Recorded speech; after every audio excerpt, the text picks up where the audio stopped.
ఉగ్రదాడి కేసులో నిందితులుగా ఉన్న సమీర్ సిరాజ్లను రెండవ రోజు ప్రశ్నించనున్నారు అధికారులు. సిరాజ్ బ్యాంక్ లావాదేవీలపై దృష్టి సారించనున్నారు. మొత్తం లావాదేవీలను సిరాజ్ ముందుంచి ప్రశ్నలు సంధించే ఛాన్సెస్ కనిపిస్తున్నాయి. లావాదేవీల గుట్టు విప్పితే సగం కేసును ఛేదించినట్లేనని విచారణ అధికారులు భావిస్తున్నారు.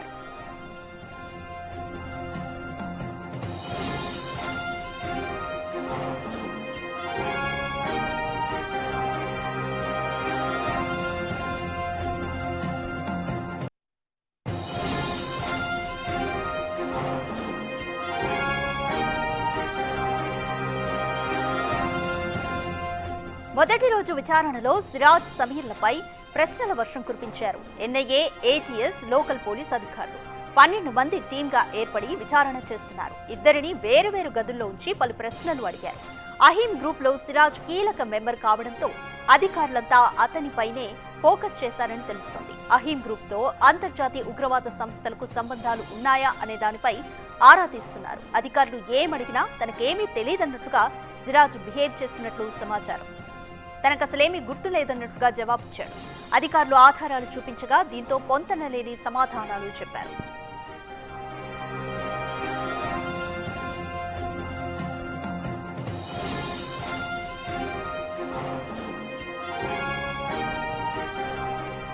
దీనిపై మోర్ డీటెయిల్స్ మా ప్రతినిధి శివశంకర్ అందిస్తారు. శివశంకర్, ఇప్పటికే దర్యాప్తు సంస్థలు సమీర్ సిరాజ్లను విడివిడిగా ప్రశ్నించాయి. అయితే పొంతన లేని సమాధానాలు వచ్చాయి. ఈ రోజు రెండో రోజు విచారణ కొనసాగబోతుంది. ఎటువంటి ప్రశ్నలు వాళ్ళ ముందుంచబోతున్నారు అధికారులు?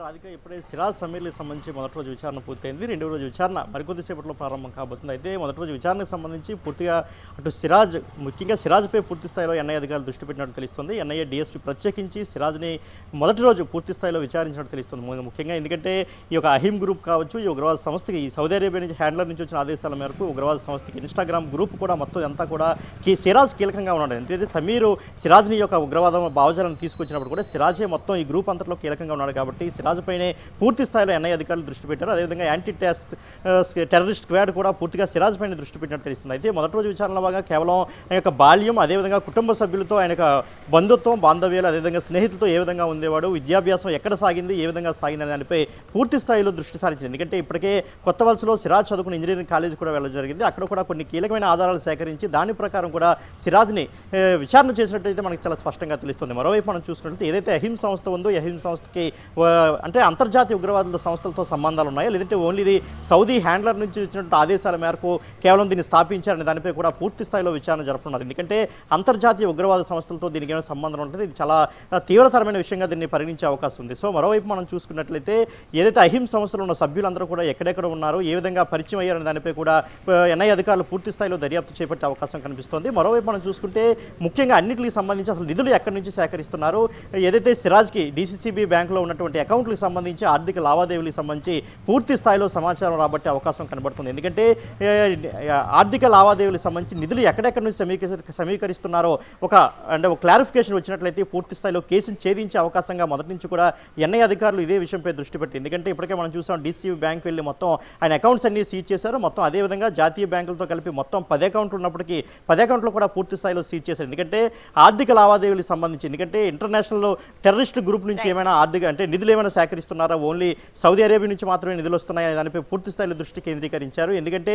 నిధులకు సంబంధించి నిధులు ఎక్కడెక్కడి నుంచి వస్తున్నాయి, ఎందుకంటే కేవలం కోచింగ్ పరంగా సిరాజ్ హైదరాబాద్ వెళ్ళాడు. అలాంటి సిరాజ్కు లక్షలాది రూపాయలు ఎక్కడి నుంచి వచ్చాయి, లక్షలాది రూపాయలు ఆర్థిక లావాదేవీలు ఎలా జరిపడం దానిపై పూర్తి స్థాయిలో దర్యాప్తు చేపట్టే అవకాశం ఉంది. మరోవైపు మనం చూసుకుంటే పేలులకు సంబంధించి బాంబుల తయారీపై కూడా ఏ విధంగా అసలు ట్రైనింగ్ అంటే ఉగ్రవాదిగా ఏమైనా ట్రైనింగ్ ఆల్రెడీ సిరాజ్ అయ్యాడు. ఎందుకంటే సంవత్సర కాలం నుంచే సిరాజ్ ఉగ్రవాద భావజాలంపై పూర్తి స్థాయిలో మళ్ళినట్లు తెలుస్తోంది. దానికి సంబంధించి ఎక్కడ ట్రైనింగ్ అయ్యాడు, ట్రైనింగ్ అయితే ఎవరి ఆధ్వర్యంలో ట్రైనింగ్ జరిగింది అనే దానిపై కూడా పూర్తి స్థాయిలో అటు యాంటీ టెర్రరిస్ట్ స్క్వాడ్ కావచ్చు, ఎన్ఐఏ అధికారులు పూర్తి స్థాయిలో దృష్టి సారించే అవకాశం కనిపిస్తుంది. Radhika, thanks for the update Shivshankar. Sameer సిరాజ్ల మొదటి రోజు విచారణలో పొంతన లేని సమాధానాలు అధికారులకు వినిపించాయి. అయితే రెండో రోజు అధికారులు ప్రశ్నిస్తున్నారు. ముఖ్యంగా ఈ రోజు బ్యాంకు లావాదేవీలపై దృష్టి సారించనున్నారు.